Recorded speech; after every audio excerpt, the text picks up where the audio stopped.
RCF. KTB Radio, RCF, en duo pour Serre les Arts 2024. Cyril Gaulier, Christine Houlet.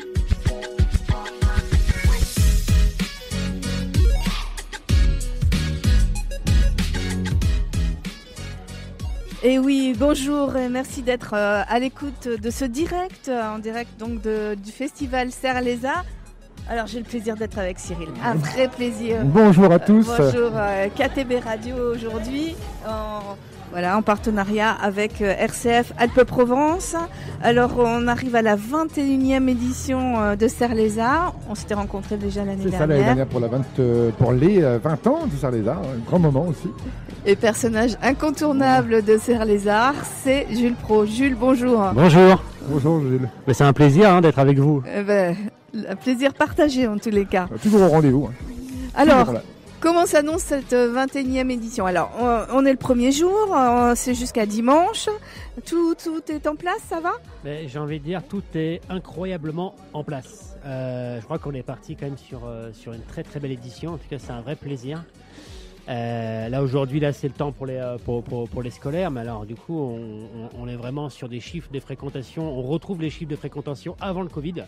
Donc on est vraiment ravis là de reprendre du service et de montrer ce que l'association fait tout au long de l'année. Non, c'est un plaisir. C'est chouette de se dire qu'après le Covid, quand même, il y a une résurgence pour la culture qui est de retour. Et ça, c'est chouette. Ouais, tout à fait. Ouais, ça avait pris un petit peu de temps. On avait des coups de mou avec la mobilisation des scolaires. Hein. Bon, c'est tout un travail avec les écoles et collège, mais là on sent que le réflexe est revenu avec les enseignants. On sent vraiment que les rentrées sont plus simples pour eux à être gérées, et puis donc, du coup pour nous c'est plus simple de travailler avec eux. 454 enfants 454 enfants. C'est énorme. Tout à fait. Donc, qu'est-ce qui est proposé aux enfants? Ce qui est proposé aux enfants, déjà, c'est la présence des artistes qui sont sur leur lieu. C'est vraiment là, pour le coup, la ligne de l'association et de cette exposition. C'est une présence artistique au contact. C'est-à-dire qu'il n'y a pas de médiation particulière, il n'y a pas de médiateurs qui vont expliquer les expositions. C'est les artistes eux-mêmes qui sont présents pour parler de leur démarche et de ce qu'ils présentent. Et donc nous, ensuite, on fait un travail avec eux pour qu'ils puissent aussi adapter leur discours et leur présentation auprès du public scolaire. Donc on a un livret qui s'appelle des fiches pédagogiques et ludiques. Les fiches pédaludiques, vous voyez qu'on est un peu créatif dans les noms. C'est l'artistique, très artistique. Ouais, c'est ça. C'est à chercher. C'est un travail, une fois que les artistes sont programmés, du coup on leur demande en fait d'expliquer de manière assez simple et de manière ludique en fait ce qu'ils vont présenter. Et nous, ça nous permet de faire le job avec les écoles. Et les petits, ils peuvent intervenir avec les artistes? Il y a des activités prévues avec eux, par exemple, dans le festival? Il y a pour le coup plusieurs formules. Il y a la formule d'exposition où là l'artiste il va juste présenter en fait ce qu'il expose. Puis il y a des formules un peu plus participatives, notamment la performance de Jean-François Marc et d'Elena Malac autour des animaux disparus. C'est à la chapelle, ça. À la chapelle, tout en haut du village, pour ceux qui s'y situent.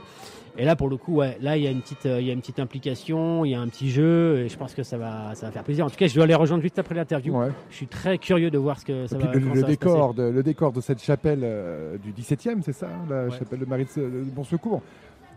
C'est extraordinaire, tant pour les gosses qui n'ont peut-être pas souvent l'occasion de monter jusqu'en haut en plus de ça. Donc non, c'est l'occasion de voir le lieu ouvert, parce que c'est vrai qu'il est ouvert une fois à l'année, 2 fois peut-être. Tout à fait. Plus une activité pour eux, c'est chouette. Ouais, tout à fait. On va être content. Ouais. Non, c'est la chapelle, c'est un super beau lieu. C'est tout au-dessus du village de Serre, donc tu as une super belle vue. Sur toute la vallée du Bois, quasiment. Ouais. Exactement. Et puis, donc du coup, c'était l'endroit idéal pour aussi mettre la performance de Jean-François Marc et d'Elena. En tout cas, je suis ravi qu'il y ait du monde qui monte là-haut. Est-ce que les artistes jouent facilement le jeu parce que c'est partagé? Nous on a un regard sur la programmation, on les programme pour ça. Donc les artistes qui n'aiment pas vraiment être au contact avec le public, les enfants, les enfants. Il y a un public et enfants. Oui, voilà. Alors tout à fait. Ouais, non, mais c'est pas le même public. T'as raison de le soulever, effectivement. On va dire qu'on a une veille sur la programmation et si vraiment l'artiste il est allergique au contact avec le public, c'est pas vraiment là les expositions de Serre les Arts où il va trouver son bonheur. Et nous, on ne va pas non plus le programmer parce que voilà, on a cette relation-là qui est importante pour nous. Après, effectivement, pour le public scolaire, bah ouais, effectivement, il y a un petit travail de préparation. Mais bon, c'est un bel élan parce que il commence par ça, 450 enfants, et puis après le reste, ça se passe crème, quoi. C'est-à-dire que le samedi, dimanche, c'est bon, quoi. C'est tout public, il n'y a pas de problème. Comment on gère 450 enfants en une journée, d'ailleurs, que j'y pense, parce que bah, là, ils sont vraiment là sur le vendredi, un peu le samedi aussi. Ils sont là que sur le vendredi. Ouais, Après, le pari, c'est qu'ils reviennent le samedi, mais avec leurs parents. C'est ça. Ouais, et donc, du coup, ça se gère avec les écoles, avec les instituts, les professeurs d'école, des collèges, qui accompagnent ces différentes classes. Il y a aussi toute une logistique bus. Oui, parce qu'il y a un sacré espace, en fait, entre les différents points d'exposition. Ben oui. Il y a une distance. Il y a une distance, il y a un parcours. Donc, nous, on fait un petit puzzle, un petit calendrier là pour que chaque lieu d'exposition ait une visite et que ce soit cohérent entre les différentes classes. Donc c'est super, ça donne des super croisements dans les rues de Serres. Là, il y a plein d'enfants, c'est quand même une belle animation, une belle ambiance. Une belle ambiance par des enfants partout. C'est vraiment chouette. Il faut que la population joue le jeu aussi, la population de Serres. Il faut que la population joue le jeu et heureusement qu'on a des bénévoles qui sont là pour encadrer tout ça, parce qu'en fait les instituts, les professeurs des collèges, c'est bien, parce qu'ils vont pouvoir gérer leur classe et compagnie, mais ceux qui vont les guider dans les rues de Serres, parce qu'il faut vraiment que ça file pas, hein. C'est une demi-heure par lieu d'exposition, donc faut pas traîner, faut pas se perdre. Ouais, il y a un timing à respecter quand même. Et donc nous on a une petite armée de bénévoles quand même qui accompagnent ces classes-là et qui font en sorte que ça se passe bien, quoi, le circuit. Il n'y a pas d'entorse, quoi. Puis en plus, en parlant de bénévoles et du coup en plus des Serrois, en rentrant un peu plus dans le sujet Serres-les-Arts, il y a quand même une énorme participation du village pour la mise à disposition des lieux d'exposition. Alors du coup, c'est fondamental. Là, rien que cette année, on a 5 nouveaux lieux d'exposition, donc tu vois que c'est quelque chose qui est dynamique, qui est mouvant. On parle du garage de Loulou, de chez Brigitte et Michel. Là, voilà, c'est des lieux qui s'appellent comme ça. Donc c'est des gens qui prêtent leur bout de maison, leur bout de jardin, leur bout de garage. Et nous, on peut créer une expo à l'intérieur. Donc ça, c'est vraiment sur les habitants qui nous prêtent leur lieu d'exposition, et aussi qui hébergent les artistes, parce que les artistes, ils sont pas logés à l'hôtel ou au camping, ils sont chez les habitants. Parce qu'il y en a qui viennent de loin. Ils viennent de loin. Et puis la mairie aussi, qui nous prête des locaux. Donc voilà, c'est un mélange, mairie, habitants, et c'est pour ça que ça a lieu, quoi. C'est pour ça que ça marche encore, parce qu'il y a cette belle alchimie dans déjà comprendre ce projet. C'est ça qui est chouette aussi, d'y participer et puis de s'y impliquer, parce que c'est vrai que voir le nom de cette petite maison apparaître quelque part, c'est valorisant. C'est valorisant, et puis c'est un bon deal, quoi. Jules, après les 20 ans, on se dit c'est l'anniversaire, se relancer pour la 21e édition, est-ce que c'est particulier? On reprend de l'élan ou ça continue? On reprend de l'élan, déjà là j'ai l'impression qu'en fait les premières sensations de cette journée, parce qu'il faudra faire le bilan après 3 jours, mais on retrouve un peu de sensation avec le public scolaire, par exemple. Je trouve qu'on avait un petit peu perdu il y a quelques années, parce que c'était un peu poussif à mobiliser, donc là c'est vraiment un plaisir de retrouver ça. Après, c'est une exposition qui a, à mon avis, de bonnes jambes, l'art visuel, mais différentes disciplines, pas que sur une niche, photo, gravure, ça n'a aucun sens ici, il faut faire vraiment de la diversité. Le patrimoine et puis l'ouverture au public scolaire, donc ça c'est vraiment les choses qui sont à garder. Puis en fait l'élan il est aussi sur l'ouverture à d'autres disciplines culturelles, c'est que là on a des partenariats avec d'autres associations du patrimoine, il y a Radio KTB et RCF, mais il y a aussi le château avec la programmation le samedi soir. Ah oui, il y a monsieur le maire. Voilà, monsieur le maire qui arrive. Bonjour monsieur le maire. Alors Et donc en fait cette ouverture-là, l'idée c'est aussi de la proposer peut-être encore d'autres années avec encore plus d'ouverture et en s'appuyant sur des partenaires. C'est pas Serres-les-Arts qui va faire la programmation musicale, c'est pas Serres-les-Arts qui va faire.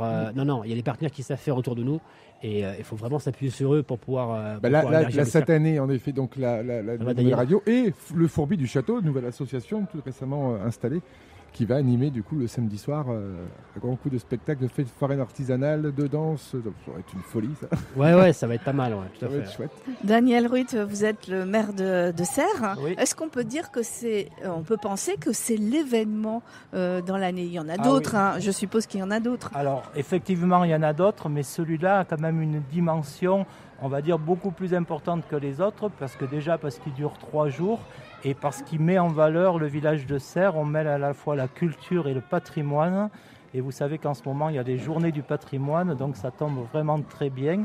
Serres a été labellisée petite cité de caractère en 2019 parce qu'on a pas mal de patrimoine bâti, on a 4 monuments historiques et cette manifestation permet de déambuler et de découvrir toute la richesse patrimoniale de Serres et on est toujours ravis d'accueillir tous ces artistes et en particulier les artistes en résidence qui nous permettent d'avoir un circuit artistique.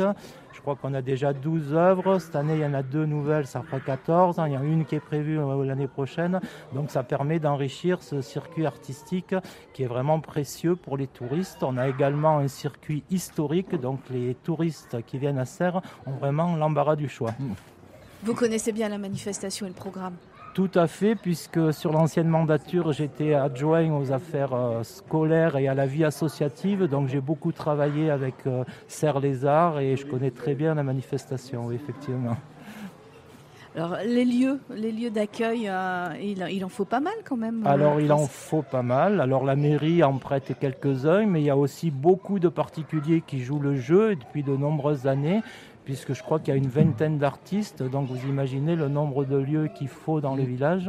Hein. Donc nous, la mairie, on prête l'écomusée, on prête la chapelle, on prête la salle du 3e âge, la maison Roche, l'école, voilà. Donc on essaie de donner le maximum de salles possibles. Et puis je remercie donc tous les particuliers qui jouent le jeu. La population joue le jeu. Ouais. C'est vraiment l'événement qui... c'est qu'on y pense bien à Serres, c'est vraiment le plus gros événement. Qui rassemble pour le coup tous les Serrois. C'est ça qui est vraiment chouette avec ce Serres-les-Arts. Ouais, et puis il y a une ouverture aussi avec le reste, parce qu'il y a beaucoup de Gapensais qui descendent par exemple, de Sisteriens qui montent. Ouais. Donc c'est un beau rayonnement et du coup ça fait de Serres aussi un croisement, quoi. Oui, et puis même je me souviens d'une année aussi où même pour d'autres événements qu'on avait montés, où on a justement les touristes, les gens qui s'arrêtent, qui découvrent une énorme activité soudaine, comme là ça va être le cas. Je sais que j'ai des gens en bas au restaurant qui sont curieux de savoir ce qui se passe. Ils me demandent qu'est-ce que c'est. Je dis, vous allez voir, ça va commencer. Et c'est chouette parce que du coup, ils restent finalement. Ils disent, on va rester peut-être un jour de plus. Oui, il faut au moins aller faire un tour dans le village. Donc ça, c'est plutôt rassurant. C'est-à-dire qu'il y a une curiosité. En fait, c'est pas juste ils disent que c'est un événement de village. Non, c'est une ville, on leur explique. Et puis, c'est un truc qui est là depuis 20 ans. C'est très, très... On sent que le territoire est important, mais il y a des artistes qui viennent de loin aussi. Oui. Alors là, par exemple, on a des artistes américaines, franco-américaines. Karen qui vient des États-Unis, qui a fait un crochet. Elle était programmée à la Biennale de Venise. Donc elle s'est dit, entre Venise et les États-Unis, il y a Serres. Il y a Serres, exactement. Elle a un parcours artistique, cette artiste, assez exceptionnel. Ouais, tout à fait. Vraiment, elle est aux œuvres permanentes de la Maison de la Culture du Mexique. En effet, là, à Venise, elle a fait un travail sur Paris aussi, je crois, au musée d'art moderne. Ça fait partie. On étudie son parcours, c'est extraordinaire. Ça fait partie des ouvertures qu'on propose. Alors, on a aussi des artistes qui viennent de Paris. Je pense que vous allez avoir Bazou Mazu à midi et quart, qui travaille de peinture autour des pots et avec un regard civilisationnel sur l'usage des pots. Donc voilà, ça va être assez intéressant. On a aussi des jeunes artistes qui viennent de Marseille, par exemple, Antoine Maléjeul, le photographe, que vous allez aussi recevoir bientôt. Donc voilà, on a cette ouverture-là et on mixe artistes locaux. Donc là, par exemple, Eugène Pinheiro qui vient de Serres, Paul Richet qui vient de Serres. Donc on met en avant des artistes serrois. Qui est en résidence. Tout à fait. Et qui travaille sur le lavoir Caroline. Travaille sur l'eau, l'usage. C'était quoi l'ancien usage de ce lavoir. Donc elle a fait un travail assez remarquable d'ailleurs qu'il faut découvrir sur ce lavoir, qui est au pied de village de Serres quand vous arrivez sur le marché, la place du marché.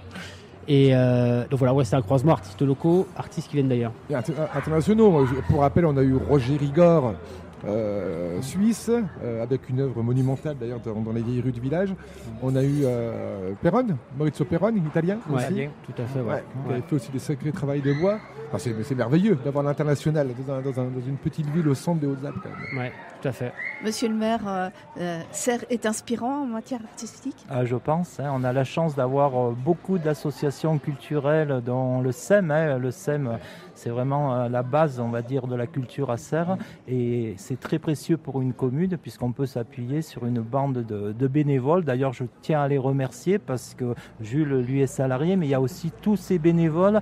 Et je les vois faire. Ils s'activent depuis une quinzaine de jours. Ils ont nettoyé les locaux. Il y a eu plein de petits problèmes à résoudre. Alors la commune de Serres, bien sûr, avec nos employés, les aide, mais je tiens à féliciter, il y a Michel, il y a Eugène, il y a Jean-Marc, et depuis 15 jours pratiquement on les voit à l'œuvre, et puis je pense que toi tu y es aussi, donc il y a eu un gros travail, Lola aussi, donc on a eu pas mal de réunions de préparation ensemble, et puis vraiment c'est formidable ce qu'ils arrivent à faire, parce que c'est des locaux souvent qui ne sont pas utilisés toute l'année, donc effectivement il y a quand même un travail de restitution, de mettre en état ces locaux pour accueillir des artistes.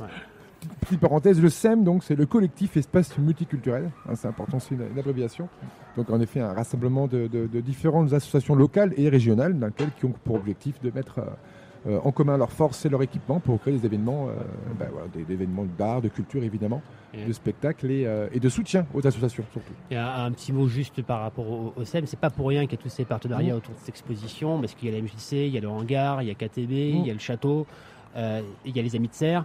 Tout ça, c'est des associations qui font partie de ce collectif et ça permet de croiser, ça permet d'imaginer des choses ensemble. Et mine de rien, le fait qu'on réussisse à ouvrir autant cette exposition aujourd'hui, c'est grâce aussi un peu au SEM. Oui.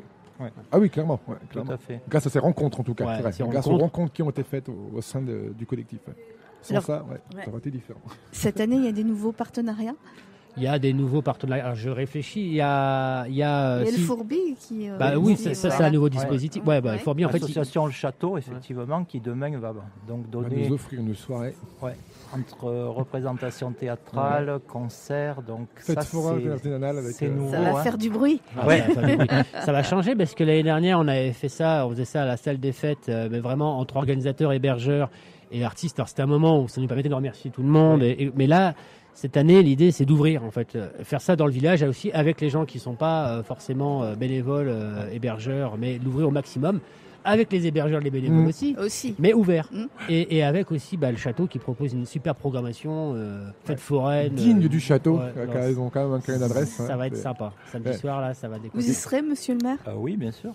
Bien sûr. Il va danser comme tout le monde. Avec des amis, j'ai invité des amis qui viennent de Grenoble et qui viennent du Var, donc c'est l'occasion de passer la journée avec eux, d'abord sur les expositions, et puis le soir, à partir de 19h30, pour le théâtre. Ouais, ça va être bien. Ça, et puis mélanger justement, c'est vrai que beaucoup de gens rencontrent les artistes au sein de leurs locaux, sans particulièrement leur parler. Voilà, ils découvrent leurs travaux, ils discutent entre deux idées. Mais la confondre justement les villageois, d'ailleurs les gens qui viennent découvrir les expositions et les artistes, ça permet vraiment une rencontre beaucoup plus profonde, mieux comprendre, parler vraiment avec un artiste qu'on a adoré sa peinture, on n'a pas eu le temps de parler. De se dire tiens, je vais peut-être essayer de voir un petit peu ce qu'il veut vraiment exprimer. C'est hyper important ça. Et là c'est l'occasion parfaite, autour d'un verre, autour d'un spectacle, autour d'un peu de musique. Et ça c'est la relation directe avec l'artiste. C'est ça, et ça c'est ce qu'il faut, c'est ce qui est nouveau aussi, et c'est ça qui est chouette. C'est important, c'est important. Alors Cyril, on n'a pas donné, et Jules, on n'a pas donné tout le programme, parce qu'il y a plein de choses. On peut inviter les auditeurs qui sont un petit peu loin de voir le programme sur le site internet. Oui, il y a l'association, son site internet, c'est simple, c'est www.serreslesarts.fr. C'est aussi simple que ça. Donc il y a une page Facebook, il y a tout le détail des programmes. Et alors pour ceux et celles qui veulent venir à Serres, il y a 2 bons points d'info. Il y a le hangar, si vous venez de Gap, c'est juste entrée nord de Serres. C'est le premier point d'exposition. Donc là, il y a les informations à prendre et vous pouvez commencer le parcours. Ou alors, l'office de tourisme si vous venez de Sisteron. Voilà. 2 points d'entrée et vous commencez le parcours. C'est bien identifié, on a plein de plans. Vous pouvez vous perdre. Mais vous ne serez pas perdu bien longtemps parce que vous serez dans les rues de Serres et il y a plein de lieux d'exposition à voir, donc ne vous inquiétez pas, ça va bien se passer. Oui, c'est bien balisé en plus de ça pour le coup, donc vous ne pourrez vraiment pas rater l'entrée du village. Pour le coup. Alors, il faut dire quand même que Serres est à mi-chemin entre Gap et Sisteron, parce que pour ceux qui ne connaissent pas et qui viennent de loin, peut-être de situer. C'est ça à peu près ? C'est un peu le centre de la Haute-Provence. Le centre, c'est ça, exactement. C'est Paris finalement. Et Eh bien, on va vous laisser peut-être vaquer à vos nombreuses occupations aujourd'hui. Donc, ça dure aujourd'hui, demain samedi, demain samedi, dimanche. On continue et dimanche on continue aussi. Une grande fête samedi soir. Ouais, à partir de 19h. Voilà. Ouverture à 18h30, les festivités 19h pour le Forbid. Ouais. On va passer un petit peu de musique et puis on va vous laisser vous. rejoindre Merci, vos Daniel. occupations. Merci à vous. À bientôt. Au revoir.